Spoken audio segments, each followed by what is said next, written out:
Saudari-saudara yang terkasih dalam Kristus, kembali lagi kita berjumpa dalam Verbum Domini edisi 17 Februari 2022. Marilah kita mengawali permenungan kita pada hari ini dengan mendengarkan sabda Tuhan. Pada suatu hari, Yesus bersama murid-muridnya pergi ke kampung-kampung di sekitar Kaisarea Filipi. Di tengah jalan ia bertanya kepada murid-muridnya, "Kata orang, siapakah aku ini?"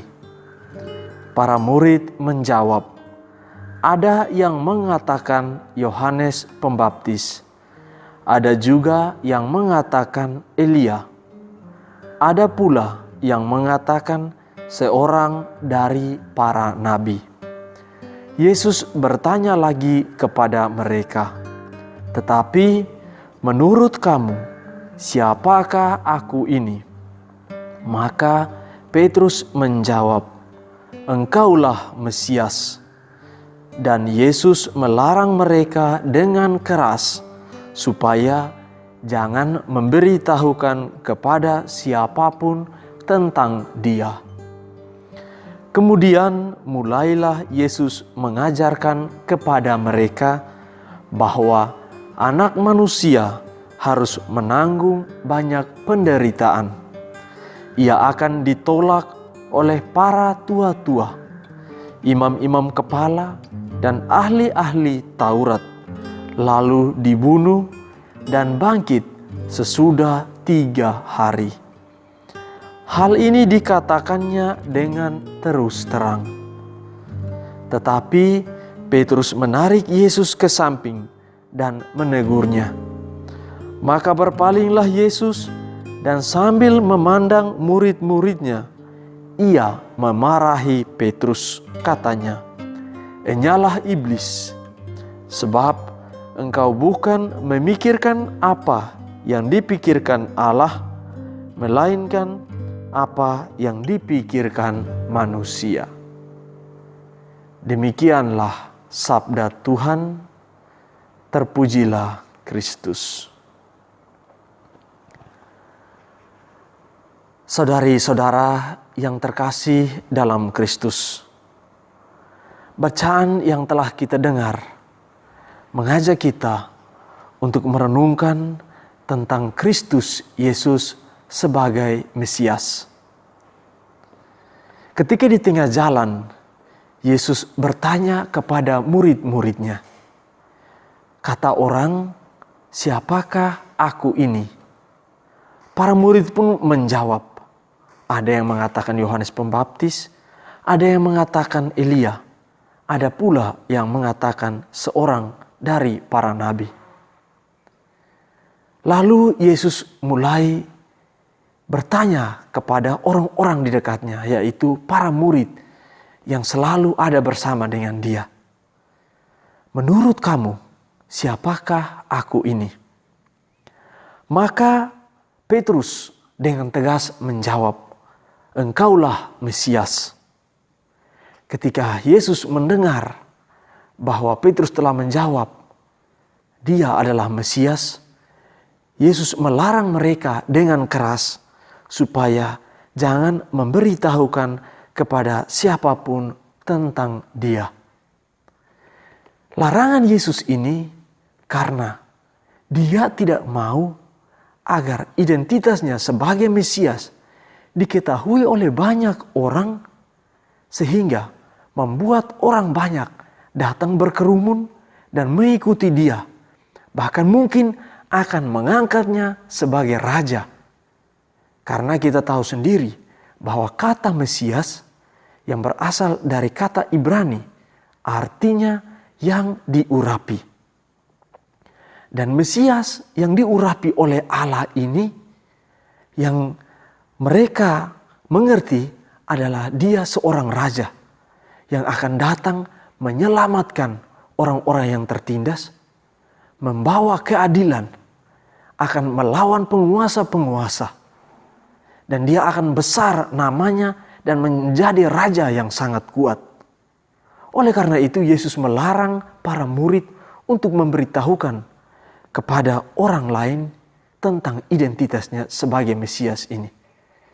Karena Yesus mau menunjukkan bahwa Mesias yang hadir dalam diri Yesus adalah Dia yang datang bukan untuk menjadi raja yang melawan penguasa-penguasa dengan pedang dan tombak.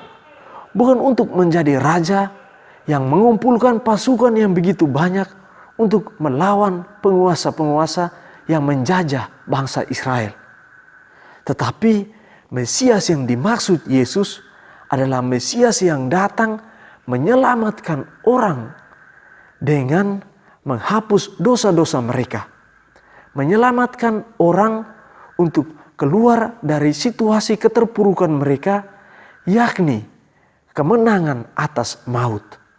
Di mana Allah melihat bahwa umatnya telah jatuh dalam dosa, sehingga Ia mengutus putranya Yesus Kristus untuk datang menyelamatkan manusia. Setelah itu, ketika Yesus melanjutkan pengajarannya, Ia mengatakan bahwa anak manusia harus menanggung banyak penderitaan. Ia ditolak, bahkan Ia akan dibunuh. Hal inilah yang membuat para murid tidak mengerti maksudnya. Oleh karena itu, Petrus langsung menarik Yesus ke samping dan menegurnya. Tetapi Yesus secara keras memarahi Petrus.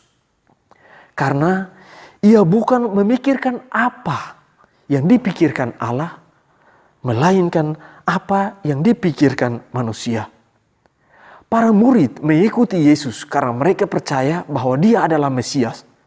Dan Mesias dalam pengertian mereka adalah Raja yang datang untuk menyelamatkan bangsa Israel dari penjajahan, dari ketertindasan bangsa Israel atas orang-orang yang datang untuk menjajah bangsa Israel. Yesus harus menjadi raja yang kuat, raja yang bisa menaklukkan orang-orang yang berkuasa. Tetapi sekali lagi Yesus menegur Petrus dan Yesus mau mengatakan bahwa Mesias yang hadir di sini adalah Mesias yang menderita, Mesias yang merelakan dirinya ditolak, bahkan dibunuh demi keselamatan semua orang. Dia datang untuk menyelamatkan orang-orang dari situasi dosa mereka, untuk membawa kemenangan atas maut, untuk membawa kemenangan atas kebinasaan. Karena apa? Karena manusia terlalu lama jatuh di dalam dosa, dan jika dibiarkan manusia akan masuk dalam kebinasaan. Maka Yesus datang sebagai Mesias, sebagai yang terurapi untuk menyelamatkan manusia. Saudari-saudaraku yang terkasih, Yesus dalam bacaan pada hari ini mengajak kita untuk menjadi pribadi-pribadi yang memikirkan, yang sadar akan kehendak Allah dan melakukan apa yang dikehendaki Allah daripada melakukan apa yang dikehendaki manusia.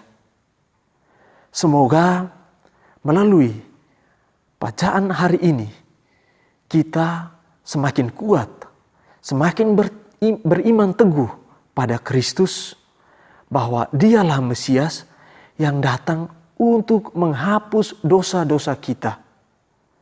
Dan juga kita belajar untuk bagaimana kita tidak hanya mau hal-hal yang enak-enak saja, tetapi kita mau untuk masuk dalam penderitaan. Kita mau untuk mengalami penderitaan di dalam hidup ini. Kita mau menerima segala penderitaan yang akan terjadi dalam hidup kita. Karena penderitaan itu ialah suatu jalan kepada kesetiaan, yakni kesetiaan kepada Allah. Ketika kita mampu menjalani penderitaan itu, percayalah bahwa kita menjalaninya bersama dengan Kristus yang menderita, Kristus yang rela ditolak, Kristus yang bahkan rela dibunuh. Maka dari itu, saudari-saudaraku yang terkasih dalam Kristus, marilah kita kuat dalam iman. Sebagai pengikut-pengikut Kristus, kita perlu belajar untuk menerima setiap penderitaan yang terjadi dalam hidup kita sebagai jalan menuju Allah. Semoga rahmat Tuhan menyertai kita sekalian. Amin.